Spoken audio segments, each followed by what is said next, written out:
Hey there, welcome back to the channel. Today we are giving these plain terracotta pots a makeover. I hope you enjoyed the video and please consider subscribing if you haven't already and hit the bell icon, so let's jump right into it.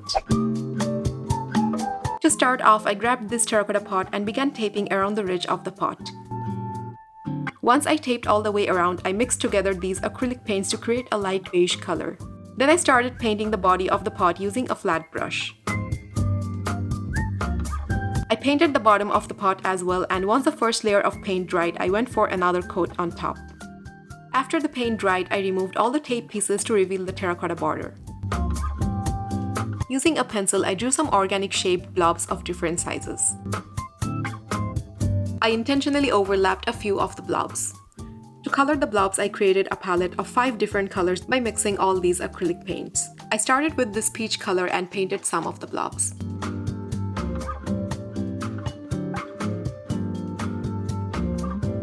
I applied 2 coats to make the paint look opaque. Then I went for this darker peach color and filled in some more blobs.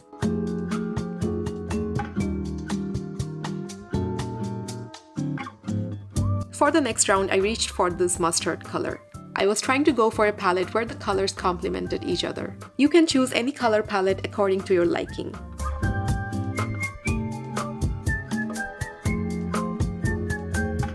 I went for this grayish blue to paint the next set of shapes.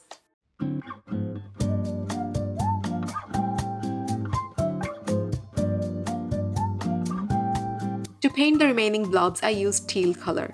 I opted for a flat brush for painting the blobs since it gives us control over the texture and shape of the blobs and also creates clean edges.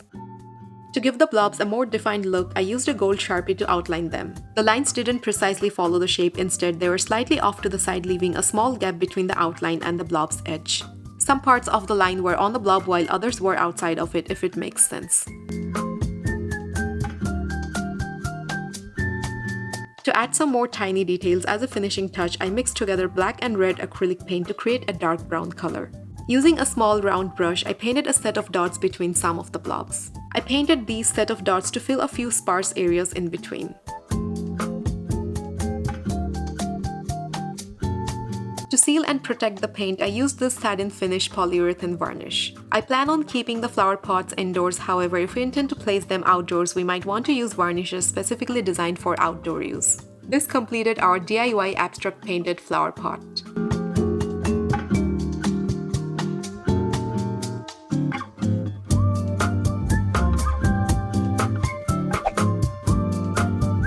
To spruce up the next terracotta pot, I cut a circle and a crescent moon shape out of a thick cardstock. To map out 2 opposite points on the body of the pot, I drew 2 lines from the opposite sides of the pot's base and extended them upwards along the body of the pot. Next, I grabbed the circle cutout and placed it on one of the reference lines. And then I traced the shape onto the terracotta pot using a pencil. On the other reference line, I placed the moon shape and traced it as well. I started to sketch out a wavy line around the middle of the pot. I drew the peak on the left of the circle and the dip on the right, kind of like a sine wave. I extended the line towards the moon outline, drew another wave passing through the shape and connected the ends. I applied off-white acrylic paint to the ridge of the pot. I wasn't too concerned about the paint reaching the body of the pot as I was going to use tape later for a straight line.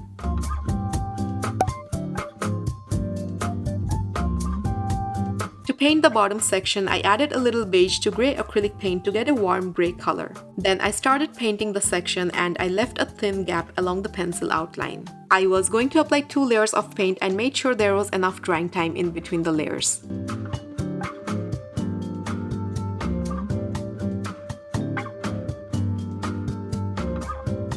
Next up, I taped along the ridge of the pot before painting the rest of the part. To paint the upper half of the pot's body, I mixed together brown and peach acrylic paint to achieve muted brown shade.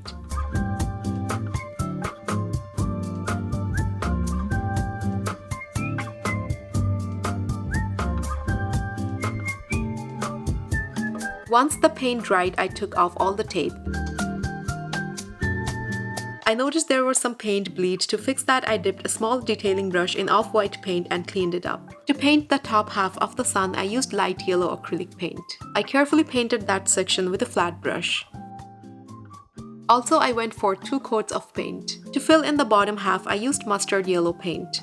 I went for a lighter and darker shade of the same paint to add more dimension to the shape. To paint the moon shape, I mixed together grey, brown and blue acrylic paint. To make a lighter shade of the paint, I mixed it with some white. Now to paint the top half of the moon, I used the light greyish blue shade.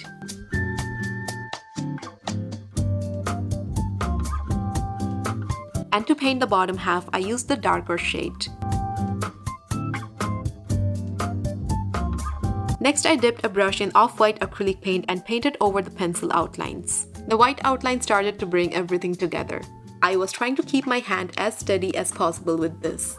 Whenever I felt like my hand was shaky, I paused, took a deep breath and started again. Also, I was trying to keep the thickness of the lines as uniform as I could. Once I was done, I cut a 1.5 cm wide piece of cardstock as a template, placed it on top of the ridge and marked vertical lines all the way around. Then I dipped a small flat brush in black paint and painted over the pencil lines. I used the template to evenly space out the lines. Also, I left a little gap along the top and bottom of the ridge. To seal the paint, I applied a layer of polyurethane varnish on top after the paint fully dried. And there you have it, our DIY sun and moon flower pot.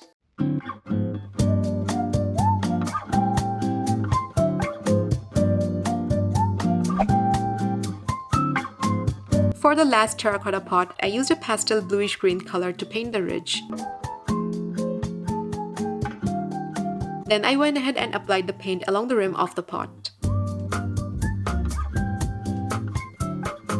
Next, I taped along the border of the pot and then used a black paint to cover the rest of the area.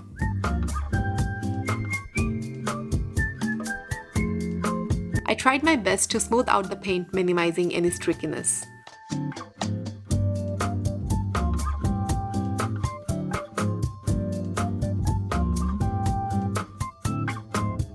After the paint dried, I removed the tape pieces to achieve a crisp line. Using a pencil, I sketched out some flower and leaf shapes onto the body of the pot.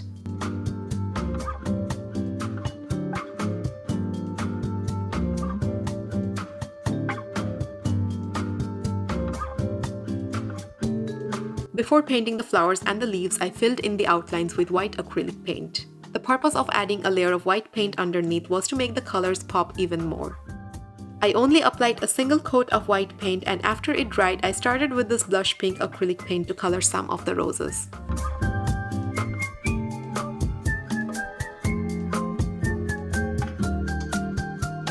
To paint the rest of the roses, I mixed together red and peach paint to achieve a coral shade. I applied 1 coat of paint here because I plan to add shading to the roses immediately after applying the next coat.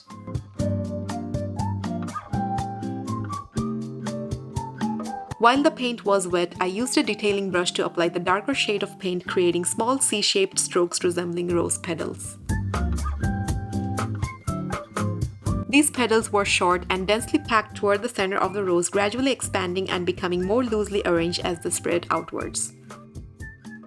The purpose of adding the darker shadows while the layer underneath was still drying was to make the brush strokes appear smoother without any harsh lines. I opted for a shade 3 to 4 times darker than the base color of the rose to define the petals. To paint the next set of flowers, I used a peach acrylic paint. To add more details to the petals, I made a darker shade of the same color and painted short vertical lines using a dry brush. Afterwards, I added some random tiny dots to the center of the flowers with dark brown paint. Then it was time to add color to the leaves. I mixed up some blue, green, and gray paint and started coloring all the leaves.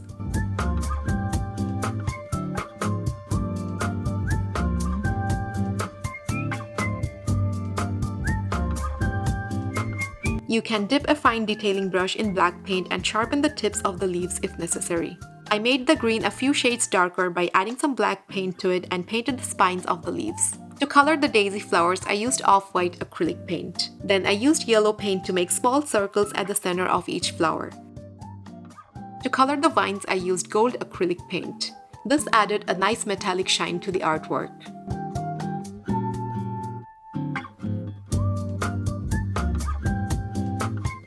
To protect and seal the paint, I added a layer of satin varnish on top. This brought a beautiful subtle shine to the flower pot.